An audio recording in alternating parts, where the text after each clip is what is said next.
ફરીથી બોલો તો શું આપણું નીરુબા જાડેજા।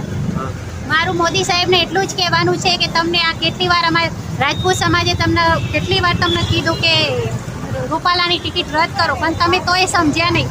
તેથી અમારા આંદોલન ઉપર આવવું પડ્યું અને પાર્ટ 2માં અમારે આના અનશન ઉપર અહીંયા બેસવું પડ્યું। મોદી સાહેબ તો એમ કહે છે બેટી બચાવો, તો તમને આટલું અમારું નારી શક્તિનું કંઈ દેખાતું જ નથી। તમે શું સત્તા હાચવાના? સત્તા ઉપર તમને બેસવાની ભાન, બોલવાની ભાન નથી, તો તમે સત્તા શું કરી શકવાના છો? માટે છે ને અમને ન્યાય આપો, અમારે બીજું કંઈ જોઈતું એ નથી। તમારી પાસે અમને કોઈ સત્તા નથી, સત્તા કાંઈ જોઈતી જ નથી અમારે, કારણ કે અમે તમને એમને મેં આપેલું જ છે। તો અમારે સત્તાને શું કરવી હોય, પણ અમારી નારીનું અપમાન થયું છે, આ સમગ્ર નારી જાતનું અપમાન થયું છે। તેથી અમે 18 વર્ષના કહીએ છીએ કે અમારી પાસે આવો અને અમને સહાય કરો, અમને બધી જ તમારી જરૂર છે અત્યારે, કારણ કે ક્ષત્રિય હશે તો જ તમારું બધું ચાલશે। જય માતાજી, જય ભવાની। જાદવ કૌશલ્યાબા, જામનગરના રહેવાસી છું। આજે હું રૂપાલા વિરુદ્ધ એક જ વાત શું કહેવા માગું છું કે અમારા જે નારીને અપમાન કર્યું છે અને અમારા ક્ષત્રિય સમાજનું અપમાન કર્યું છે, અમારા સમાજ બી અમારા ઇતિહાસ વિશે જો જાણતા ના હોય તો કાંઈ બોલાતું જ નથી। આજે બોલ્યા છે એ અમને બહુ જ દુઃખ લાગ્યું છે। આજે અમારું બોલ્યા છે, કાલે અન્ય સમાજનું બોલે, આ માટે અમે અનશન પર ઉતર્યા છીએ। 1 તારીખ સુધી અમે અનશન પર બેસવાના છીએ, બરાબર છે। તો એક જ અમારી માંગ છે કે રૂપાલાની ટિકિટ રદ કરો। અત્યારે એને ફોર્મ ભરી દીધું છે, પણ હજી તમારી પાસે 1 તારીખ સુધી તમારી પાસે સત્તા છે કે તમે પાછું ખેંચો।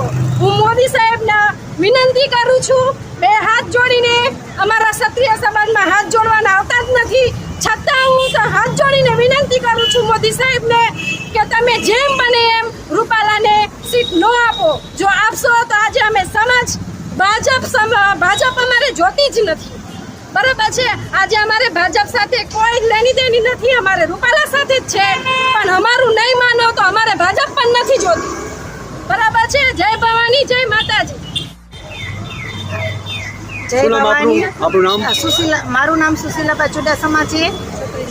હું ક્ષત્રિય સમાજથી તરફથી બોલું છું। જય ભવાની, જય માતાજી। મોદી સાહેબ, અમારી આટલી બધી રિક્વેસ્ટ તમને કેમ સંભળાતી નથી? આટલો બધો તડકાના અમારા બહેનો ઉપવાસ ઉપર ઉતરા છે, આટલો તડકો છે, તમે જુઓ કેટલા તડકાના બહેનો તડકામાં બેઠા છે, રાત ને દિવસ આજ કેટલા 20-25 દિવસથી આંદોલનો ઉપર ઉતરા છે, અમારા ભાઈઓ છે, અમારા બહેનો છે, આટલી બધી તમને વિનંતી કરે છે, કેમ સાહેબ તમે સાંભળતા નથી? આખરે રૂપાલા સાહેબની ટિકિટ કેમ રદ નથી કરતા? બરાબર, તો તમે રૂપાલા સાહેબની ટિકિટ રદ કરો અને અમારા સમાજને ન્યાય દો। આજ અમારા સમાજ સાથે અન્યાય થયો છે, કાલ અન્ય સમાજ હારે અન્યાય થશે।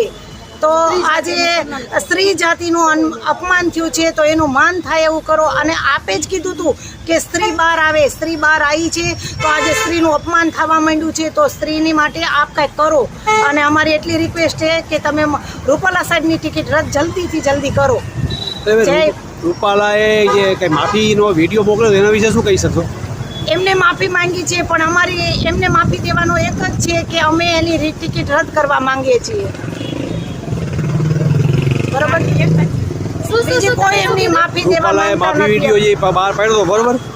અમે એની માફી એક જ વાત છે, અમે એની ટિકિટ રદ કરવા જ એને માંગીએ માફી માંગી છે, તો એને માફી એ રીતે માંગી છે કે હું ભાજપની સત્તા ઉપર છું, એના હિસાબે માફી માંગુ છું।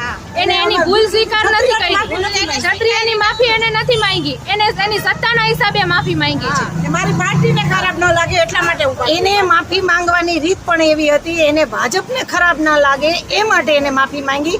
એને વ્યક્તિ દીઠ કે અમારા સમાજ તરફથી કે જરા પણ સમાજનું અપમાન કર્યું હતું, ભાજપ પાર્ટી આવડી ટિપ્પણી કરવાની કોઈને નથી જ, બરાબર? કોઈથી કોઈ બેનો દીકરીઓની કોઈને ટિપ્પણી કરવાની જ નથી, બરાબર? મારું નામ વીણાબા જાડેજા છે। આજે અમે બધા બહેનો ઉપવાસ ઉપર ઉતાર્યા છીએ, કારણ કે અત્યાર સુધીની માંગ અમારી કોઈ સાંભળી નથી, એટલા માટે અમારા સમાજના બધા અમારા સંકલન સમિતિ દ્વારા આજે અમે બધા બહેનોએ ઉપવાસની શરૂઆત કરી છે અને આ ઉપવાસ અમે 1 તારીખ સુધી ચાલુ રાખીશું।